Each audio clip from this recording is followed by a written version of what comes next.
A boy was bullied 366 times in just 3 months.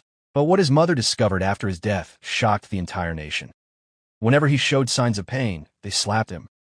They even went so far as to find the boy's home, strip him naked, tie him up with a rope, and force him to eat sushi scraps thrown on the ground. The phone rang at home. It was the boy's mother, asking if he had the sushi she had given him. When his mother heard his weak voice, the boy lied, saying he had just gotten out of bed. His mother didn't think much of it, telling him she'd be home early that day, and hung up. But then they kicked the boy on the head one after another. This was the 366th time the boy was bullied in 3 months. He thought that if he was obedient, the bullies would let him go, but the more he did so, the more violent the bullying became. They still felt unsatisfied, and one of them picked up a steel knife beside him. They worked together to hold the boy down and cut the boy's wrist. However, there was someone in the corner recording the whole process. A few days later, the boy finally couldn't stand this long-term torture anymore and chose to jump into the river to commit suicide. Fortunately, a fisherman rescued him, but the boy fell into a coma. The mother looked at her son on the hospital bed and slapped him hard in disbelief. She never thought that the person lying on the hospital bed was her optimistic and lively son. The class teacher behind him was also in great sorrow. She asked the police for help in the investigation, but the police said that Jimin had injuries on his wrists and neck, and the suicide had nothing to do with them. Soon, the parents of several school bullies were called to the school. A boy named Jimin wrote a letter to the class teacher before his death. In addition to expressing his love for his mother, the letter also mentioned the names of 4 abusers at the end. However, among the 4 parents, one was a well-known lawyer, one was the director of a tertiary hospital, one was a math teacher in university, and the other was a retired police chief. They were all bigwigs in various industries, but when they learned about the incident, they denied it blindly and even said how excellent and obedient their children were. They said that Jimin must be slandering their innocent child, and that Jimin's parents must not be good people. In this way, they relied on their power and money to leave the school. Although they said they believed in themselves, the lawyer sneaked into Jimin's dormitory at night, ready to look for some clues, but he ran into the dean with the same purpose. So, the two of them took the found mobile phone to the repair shop, spent 2,000 yuan, and successfully cracked the password of the mobile phone. The WeChat group was full of their abuse and insults to Jimin, and even videos of bullying him. In the video, Jimin was naked and forced to play games by them, and these laughing abusers were their sons who they always hoped would become successful. At this moment, they began to shirk responsibility, saying that their sons were not the masterminds. Only the lawyer on the side said calmly, so the dean used his connections to transfer Jimin to the hospital he was in charge of for treatment. It sounded like charity treatment, but in fact it was to facilitate his surveillance and to see Jimin anytime, anywhere. Just when they thought their child was safe, the lawyer found a girl seemed to be a witness to the bullying, and they soon found the girl. The two lied that they were Jimin's lawyers and learned everything from a girl. It turned out that the girl was Jimin's neighbor. She accidentally saw the whole process of Jimin being bullied through the crack of the door that day. In the end, they spent 10,000 yuan to shut the girl up. At the same time, the math teacher also took action, accusing the principal of embezzling public funds and threatened him to destroy the letter. The principal was worried about his official position, so he exchanged the letter from the head teacher in exchange for a formal employment contract. Although the head teacher was hesitant, it was his wish for many years, so he accepted it. However, just when they thought the matter could be concealed, an accident happened. Jimin's condition worsened that day. Despite the principal's persistent emergency rescue, he eventually left the world. Perhaps he had already been full of despair for this world. The mother cried heartbreakingly because of her son's death, and her husband had already leaving her, and now even her only son has left her. The lawyer outside the ward watched silently, without any guilt in his heart, but turned around and threw Jimin's mobile phone into the trash can. Until Jimin passed away, the mother did not know the humiliation her son had suffered during his lifetime. At this time, the head teacher came to his funeral, and seeing the grief-stricken mother, the head teacher finally found her conscience. She cried and told the mother about the bullying Jimin had suffered during his lifetime and the content of the letter. Until now, the mother knew everything her son had suffered. She could not imagine how the child who was afraid of pain since childhood survived those tortures, so she swore secretly in her heart, and then went to the police station. However, The local police had already been bribed by the former director at this time, and they did not file a case for Jimin's incident. At the same time, the parents of the 4 school bullies had begun to discuss new countermeasures. They decided to let the children go to Jimin's funeral to discuss the matter. Even the dean slapped his son hard before going in. In this way, the 4 school bullies showed up at Jimin's funeral hypocritically to deal with Shun, but afterward they were still joking about Jimin's death, with a smug smile on their faces, not realizing that their evil deeds had killed an innocent life.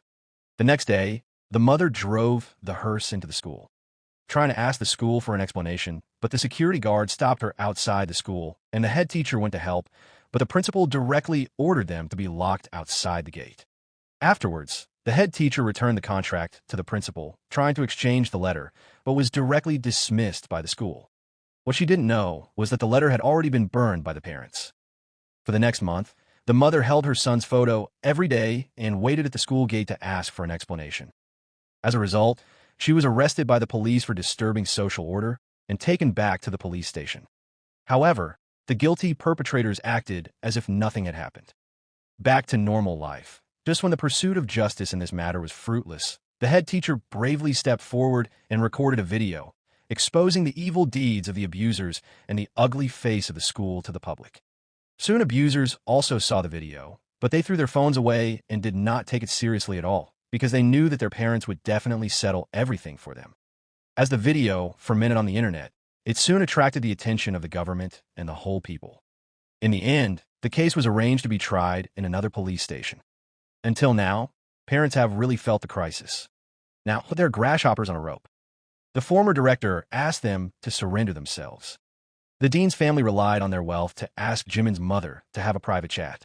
At this time, the lawyer calmly said with his many years of work experience that as long as they refused to admit it when they surrendered, there would be no other problems.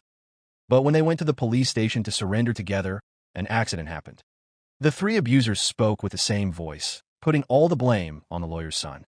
The lawyer panicked instantly and could not keep calm. He took out a photo of his son and Jimin from his bag, trying to prove his son's innocence, but it could not prove anything at all. The boy was eventually taken away. The lawyer angrily found the dean and asked him why it was his son. Unexpectedly, the dean said that the lawyer was kicked out by the dean. At this time, he finally felt the powerlessness of Jimin's mother. Then he went to the lake where Jimin committed suicide to look for evidence, but accidentally found a small shop. So he took out the photo and asked the boss lady with a try-it mentality. Unexpectedly, the boss lady knew him. The boss lady said that there was a boy who often came to buy hamburgers late at night with bruises on his face and all over his body. Seeing him pitiful, the boss lady would give him 2 bananas and milk every time. But when the lawyer asked the boss lady, but the lady directly denied it and pointed to the lawyer's son in the photo. The truth was like a thorn piercing the lawyer's heart, and his eyes were instantly red with pain. It turned out that Ji-hoon was not only the best friend of Jimin, but he was also the one who was bullied at first. However, Jimin saw the whole process of his being bullied, so Jimin told the teacher. Afterwards, the rich second generation not only did not restrain themselves, but bullied him even more severely. They pressed him in the pool and forced him to tell who was the one who made the violence. The feeling of suffocation squeezed him again and again, and he finally couldn't bear it anymore, so he gave up Jimin and even called Ji-hoon to knock him out with his own hands. In this way, Jimin became a new victim, and Ji-hoon also became one of the bullies from a victim and began to beat Jimin. The lawyer found a class teacher for help overnight, but the class teacher refused him. Soon the day of the trial came, and the class teacher appeared in court to testify. In court, she clearly stated Jimin mentioned 4 abusers in his suicide note, but because the letter was destroyed, there was no evidence to prove whether the facts he said were true. Unexpectedly, the principal said in court that there was no suicide note at all. It was the head teacher who threatened him to testify in court with the regularization contract. Then the 3 abusers pretended to be good people and appeared in court one by one to identify the abusers and put all the blame on Ji-hoon. However, Ji-hoon said to the head teacher that he completely collapsed in court and the case entered a recess. The lawyer followed the principal all the way to the suburbs.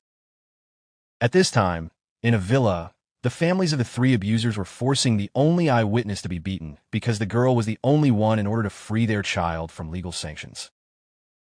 The lawyer took advantage of the boy's absence from buying snacks at night and dragged her into the car. He sincerely requested the girl to testify in court tomorrow, but the girl said the lawyer instantly lost all hope, and the last glimmer of hope to save his son was completely shattered. The next day, the girl testified in court. When the trial result was about to be decided, the lawyer submitted a recording to the judge and even produced the testimony provided by the lady boss of the convenience store, proving that Jimin and Ji-hoon were both victims of bullying. In this way, the lawyer successfully cleared the grievances of his son, and the three perpetrators were finally punished by law in the face of rock-solid evidence and paid the price for their evil deeds. A month later, Ji-hoon finally returned to school life, and the lawyer was finally relieved. The father and son showed a long-awaited smile. The lawyer smiled in disobedience, then went to express his gratitude to the proprietress, but ended up running into the owner of the convenience store. It turned out that the owner was the one who rescued Jimin from the water. He claimed that on the night Jimin committed suicide, he saw a bird-like thing flying around on the shore, and there was another person behind Jimin at the time, but he didn't see the person's face clearly because of the heavy fog. The lawyer seemed to think of something at this time, because his son once had a drone that he loved so much. He went back to the car and inserted the drone's memory card into the car. Who knew this was the real truth? That night, Ji-hoon saw Jimin standing on the cliff. He ran to stop him, because once Jimin died, he would become the target of bullying again, but during the shove, Jimin fell into the water. The lawyer was shocked, because his son was the real murderer of Jimin. But in the end, the lawyer threw the drone off the cliff and chose to bury the truth at the bottom of the lake. The hearts of people in the world are extremely ugly. Now there are too many families like Jimin's mother who have nowhere to seek justice when their children are bullied. It is hoped that every devil can be brought to justice, and every child who is being bullied can have a healthy childhood. It is also hoped that there will be no bullying in the world from now on.